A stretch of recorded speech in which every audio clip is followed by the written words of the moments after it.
Want চাওয়া, ওট like চাওয়া, need প্রয়োজন বা দরকার, নিডেড প্রয়োজন ছিল বা দরকার ছিল, ইউজ টু থ থে থেন থাম বা অভ্যস্ত, উইল গেট ইউজ টু অভ্যস্ত হব, লাইকলি টু সম্ভাবনা আছে, ইয়েট টু এখনো হয়নি বা দেরি আছে। তো চলো কীভাবে এগুলোর ব্যবহার করা যায়, এখানে কয়েকটা স্ট্রাকচার দেওয়া আছে। এই স্ট্রাকচারগুলো দিয়ে আমরা চাইলে হাজার হাজার বাক্য তৈরি করতে পারবো। এখন কিভাবে এগুলোর ব্যবহার করব আমরা সেগুলো এখন দেখব। তো এগুলো হচ্ছে আমাদের জন্য খুবই গুরুত্বপূর্ণ। এগুলো হচ্ছে যারা আমরা শুরু থেকে ইংরেজি শিখতে চাই বা প্রতিদিন এগুলো কথা বলার সময় প্রতিদিন ব্যবহৃত হয়ে থাকে, তাই এগুলোর ব্যবহার আমাদেরকে অবশ্যই জানতে হবে। তাহলে আমরা দেখি এগুলোর ব্যবহার আমরা কিভাবে করব। ওয়ান্ট মানে হচ্ছে চাওয়া, যেমন আই ওয়ান্ট, আমি চাই। আমি কি চাই? I want a glass of water, আমি এক গ্লাস পানি চাই। ইউ ওয়ান্ট হিম, তুমি তাকে চাও। দেন আই ওয়ান্ট দেম, আমি তাদের চাই। আই ওয়ান্ট পেন, আমি কলম চাই। আই ওয়ান্ট আ পেন, আমি একটি কলম চাই। আই ওয়ান্ট আ মার্কার, আমি একটা মার্কার চাই। আই ওয়ান্ট আ টিভি, আমি একটি টিভি চাই। তাহলে আমরা চাওয়া ক্ষেত্রে ওয়ান্ট ইউজ করব। এখন যদি বলি আমি যেতে চাই বা আমি খেতে চাই, তাহলে কিভাবে আমরা ইউজ করব? তাহলে ওয়ান্টের পরে আমাদেরকে একটা ভার্ব আনতে হবে, যেমন আই ওয়ান্ট ইট, আমি খেতে চাই। যদি ওয়ান্ট এবং ওয়ান্টের পরে যদি ভার্ব আসে, তাহলে ভার্ব আর ওয়ান্টের মাঝখানে একটা আমাদেরকে টু বসাতে হবে। তাহলে আই ওয়ান্ট টু ইট, আমি খেতে চাই। আই ওয়ান্ট টু গো, আমি যেতে চাই। ইউ ওয়ান্ট টু রাইট, তুমি লিখতে চাও। হি ওয়ান্টস টু গো, সে যেতে চায়। যখন থার্ড পারসন সিঙ্গুলার নাম্বার হবে, সাবজেক্ট যখন থার্ড পারসন সিঙ্গুলার নাম্বার হবে, তাহলে ভার্বের সাথে এস বাই এক্স যুক্ত করতে হয়, আমরা সেটা সবাই জানি। তাহলে হি ওয়ান্টস টু গো, সে যেতে চায়। দে ওয়ান্ট টু ইট, তারা খেতে চায়। দ্যাটস ইট, এরকম। এখন আমরা ওট লাইকের ব্যবহার দেখব। ওট লাইক মানে হচ্ছে চাওয়া। এখন আমরা ওট লাইক কোথায় ব্যবহার করব?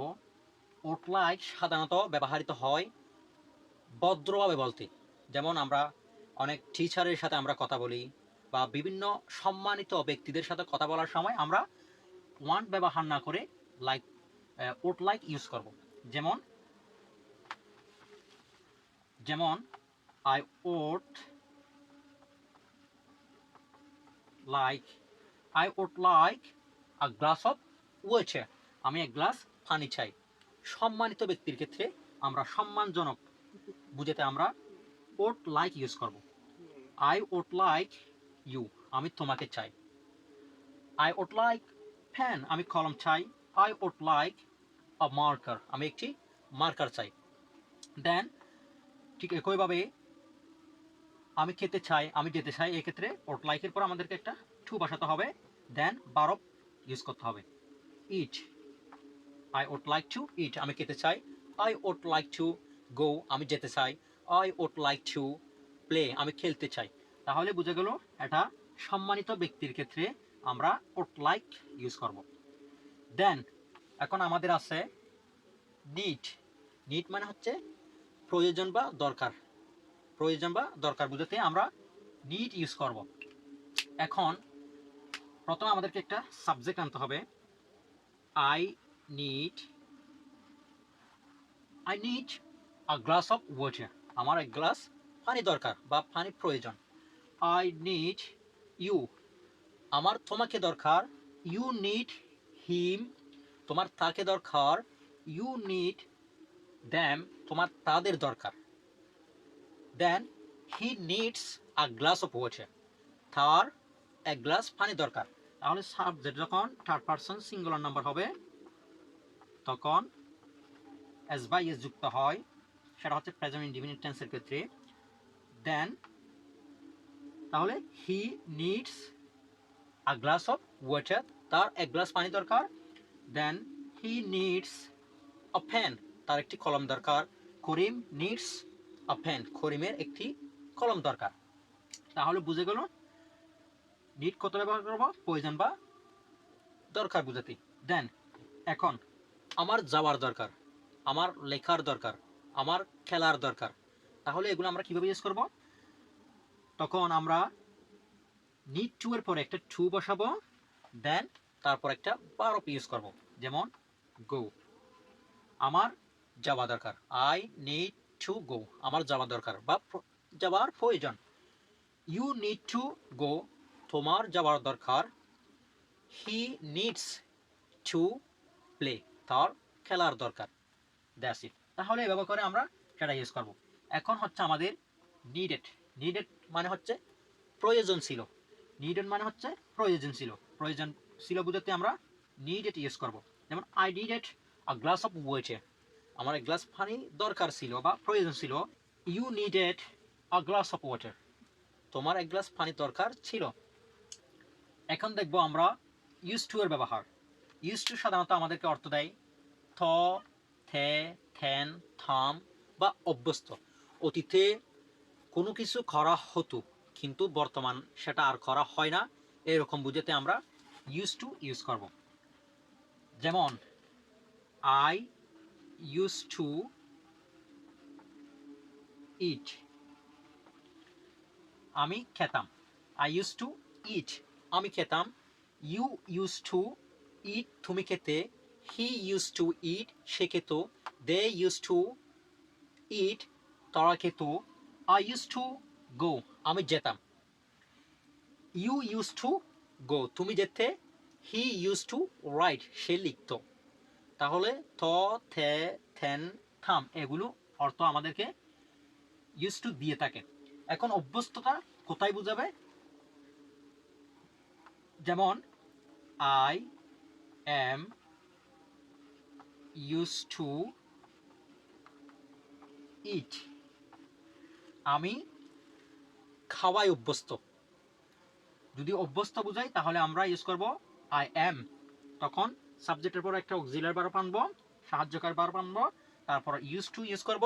দেন এখানে একটা বিষয় হচ্ছে, যখন অক্সিলারি ভার্ব চলে আসবে তখন আমাদেরকে এখানে ইটের সাথে আইএনজি যুক্ত করতে হবে। I am use to eating, আমি খাওয়াই অভ্যস্ত। You are use to eating, তুমি খাওয়াই অভ্যস্ত। He is use to playing, সে খেলায় অভ্যস্ত। They are use to writing, সে লেখায় অভ্যস্ত। তাহলে এভাবে করে আমাদেরকে এগুলো ইউজ করতে হবে। এখন দেখব উইল গেট ইউজ টুর ব্যবহার। উইল গেট ইউজ টু মানে হচ্ছে অভ্যস্ত হব। যেমন I will get use to eaten, I will get use to eaten, আমি খাওয়াই অভ্যস্ত হব। You will get use to going, তুমি যাওয়াই অভ্যস্ত হবে। He will get use to playing, সে খেলায় অভ্যস্ত হবে। অর্থাৎ যখন ভবিষ্যতে অভ্যস্ত হব বুঝাতে আমরা will get use to use করব। দেন ভার্ব প্লাস আইএনজি যুক্ত করব। দেন এখন আছে আমাদের লাইকলি টু। লাইকলি টু মানে হচ্ছে সম্ভাবনা আছে। সম্ভাবনা আছে বুঝাতে আমরা লাইকলি টু ইউজ করব। যেমন আমাদেরকে বাক্য যেভাবে তৈরি করতে হবে সেটা হচ্ছে, প্রথমে আমাদেরকে সাবজেক্ট আনতে হবে, তারপর আই এর সাথে এম যেহেতু বসে তাহলে এম আনলাম। দেন লাইকলি টু, দেন তারপর আমাদেরকে একটা ভার্ব আনতে হবে, যেমন ইট। লাইকলি টু এর পরে সবসময় বি ওয়ান বসে। আই এম লাইকলি টু ইট, আমার খাওয়ার সম্ভাবনা আছে। ইউ আর লাইকলি টু ইট, তোমার খাওয়ার সম্ভাবনা আছে। He is likely to playing, তার খেলার সম্ভাবনা আছে। আমার একটি চিঠি লেখার সম্ভাবনা আছে, তাহলে হবে I am likely to write a letter। আমার একটা চিঠি লেখার সম্ভাবনা আছে। তাহলে এভাবে করে আমাদেরকে বাক্যগুলো তৈরি করতে হবে। দেন আমাদের আছে yet to। yet to মানে হচ্ছে কোনো কিছু এখনো হয়নি বুঝাতে বা দেরি আছে বুঝাতে। যেমন প্রথমে আমাদেরকে সাবজেক্ট আনতে হবে, দেন অক্সিলারি ভার্ব আনতে হবে, এম এর সাথে আই এর সাথে এম ব্যবহৃত হয়, দেন yet to, দেন তারপর আমাদেরকে একটা ভার্ব আনতে হবে, যেমন ইট। তাহলে I am yet to eat, আমি এখনো খাইনি। I am yet to eat, আমি এখনো খাইনি। বা আমার খেতে দেরি আছে, you are yet to play, তুমি এখনো খেলোনি বা তোমার খেলার দেরি আছে। Then he is yet to write, তিনি এখনো লিখেনি, অর্থাৎ তিনি তার লেখার দেরি আছে। দে আর yet to play, তাদের খেলার দেরি আছে বা তারা এখনো খেলেনি। এই ধরনের অর্থ বোঝাতে yet to টা ব্যবহৃত হয়। তাহলে কোনো কিছু এখনো হয়নি বা দেরি আছে, এই দুটো অর্থ প্রকাশ করতে আমাদেরকে yet to টা ইউজ করতে হবে।